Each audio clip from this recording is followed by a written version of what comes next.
सो प्रभु का धन्यवाद।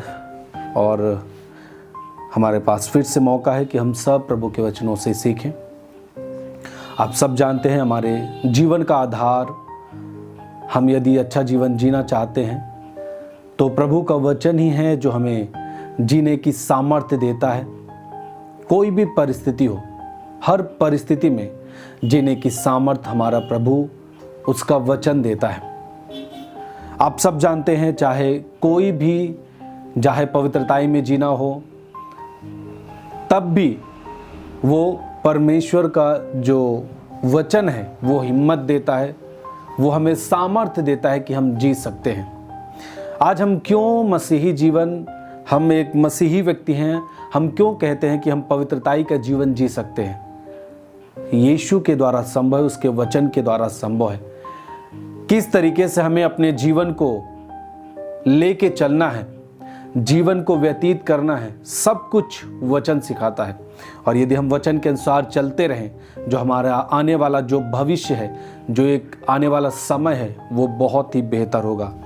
आमीन। सो हम एक वचन को पढ़ेंगे, इफिसियो उसका 1 अध्याय उसके 15 पद से हम पढ़ेंगे।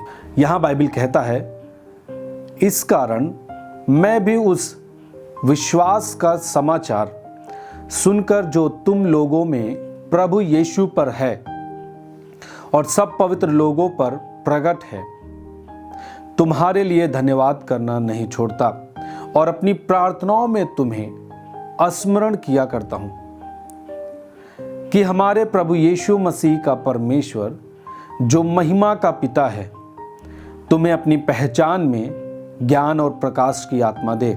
18 पद, तुम्हारे मन की आंखें ज्योतिर्मय हो कि तुम जान लो कि उसकी बुलाहट की आशा क्या है और पवित्र लोगों में उसकी मिरास की महिमा का धन कैसा है। आमीन। देखिए 15 पद कहता है, इस कारण मैं भी उस विश्वास का समाचार सुनकर जो तुम लोगों में प्रभु पर है और सब पवित्र लोगों पर प्रकट है, तुम्हारे लिए धन्यवाद करना नहीं छोड़ता, अपनी प्रार्थनाओं में तुम्हें स्मरण किया करता हूं। ये पौलुस अपनी कलीसिया के लोगों से इस प्रकार से कहता है कि इस कारण मैं भी उस विश्वास का समाचार सुनकर जो तुम लोगों में प्रभु पर है और सब पवित्र लोगों पर प्रकट है, तुम्हारे लिए धन्यवाद करना नहीं छोड़ता और अपनी प्रार्थनाओं में तुम्हें स्मरण किया करता हूं। ये एक अपने विश्वासियों के लिए, एक पास्टर जो पौलुस था, वो अपने चर्च के विश्वासियों के लिए कहता है कि जो विश्वासियों का, प्रभु के लोगों का जो एक विश्वास है जो प्रभु पर है, उस विश्वास के लिए पौलुस धन्यवाद करता है और कहता है कि मैं अपनी प्रार्थनाओं में तुम्हें स्मरण किया करता हूं। किस लिए स्मरण करता है? ध्यान से सुनिएगा। पौलुस अपने विश्वासियों के लिए, जो परमेश्वर के लोग हैं, उनके विश्वास के लिए वो धन्यवाद करता है और उन विश्वासियों के लिए प्रार्थना किया करता है। प्रार्थना में, अपनी प्रार्थनाओं में उनको स्मरण करता है, याद करता है। वो क्यों याद करता है? 17 पद कहता है कि हमारे प्रभु यीशु मसीह का परमेश्वर जो महिमा का पिता है, तुम्हें अपनी पहचान में ज्ञान और प्रकाश की आत्मा दे। हालेलुया।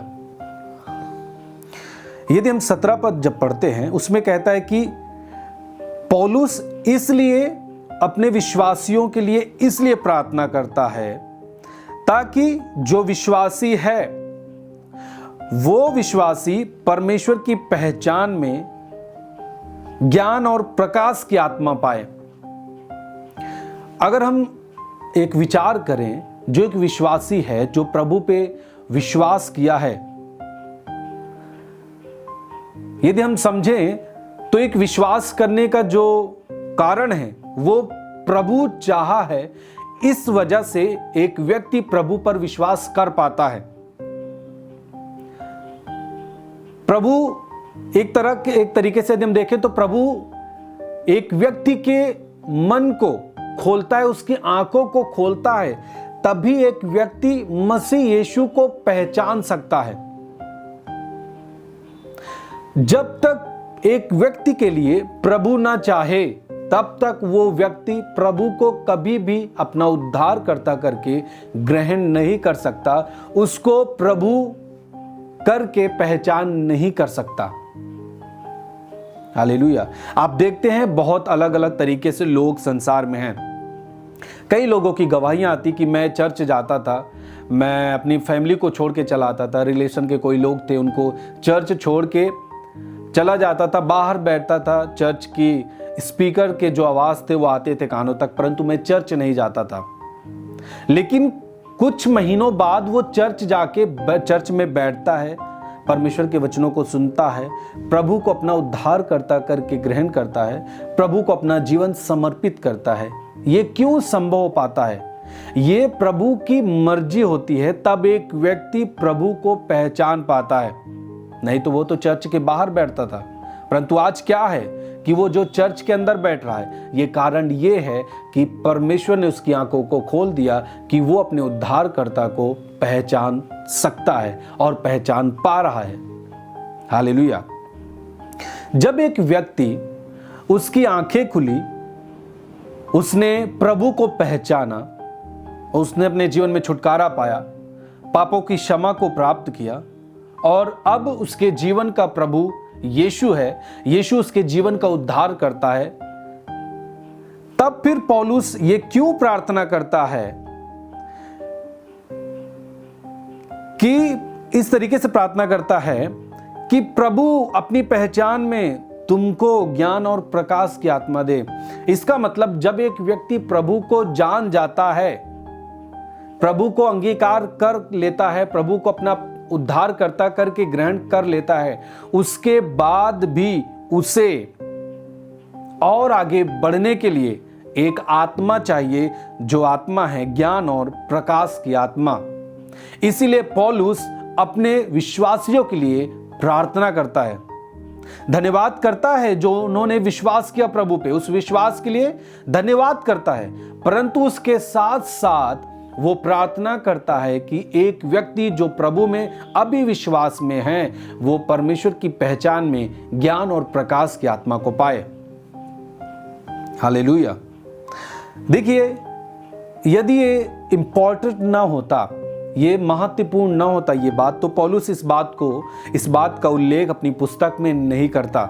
इसका मतलब जब पौलुस कह रहा है, इसका एक मायने है, ये बहुत ही महत्वपूर्ण है। और जब तक एक व्यक्ति को ज्ञान और प्रकाश की आत्मा नहीं मिले, वो परमेश्वर के आगे की योजनाओं को अपने जीवन में नहीं समझ सकता।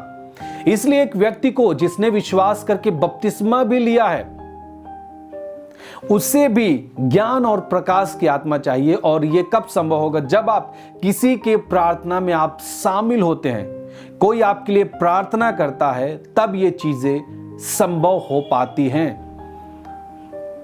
यदि आप किसी की प्रार्थना में शामिल नहीं हैं, कोई आपके लिए प्रार्थना नहीं कर रहा है, तो ये चीजें असंभव हो सकती हैं। परंतु जब एक व्यक्ति जो आपका अगुआ है, जो आपका लीडर है, जो आपको लीड करता है, जो आपका चरवाहा है, जो आपका पास्टर है, जब वो आपके लिए प्रार्थना करता रहता है, तो आप ज्ञान और प्रकाश की आत्मा को आप पा सकते हैं। हालेलुया। जब तक आपके लिए कोई अगुआ ना हो, तब तक ये बातें असंभव हो सकती है। बहुत सारे लोग बहुत तरीके के अलग अलग विचार देते हैं, परंतु मैं आपको बताना चाहता हूं, पौलुस अपने लोगों के लिए प्रार्थना करने का जो बात इसमें मेंशन किया है, इसका मतलब है बिना प्रार्थना के वो चीजें वो विश्वासी प्राप्त नहीं कर सकते। और जब एक पास्टर, एक अगुआ अपने विश्वासियों के लिए प्रार्थना करता है, तो वो व्यक्ति ज्ञान और प्रकाश की आत्मा को पा सकता है। चर्च की सभी प्रार्थनाओं को और परमेश्वर के दास के द्वारा टीचिंग सुनने के लिए और अपडेट्स को जानने के लिए हमारे इस चैनल को सब्सक्राइब करें और साथ में बेल आइकन को जरूर दबाएं, ताकि जब भी लाइव प्रार्थना हो तो सबसे पहले आप देख सकें।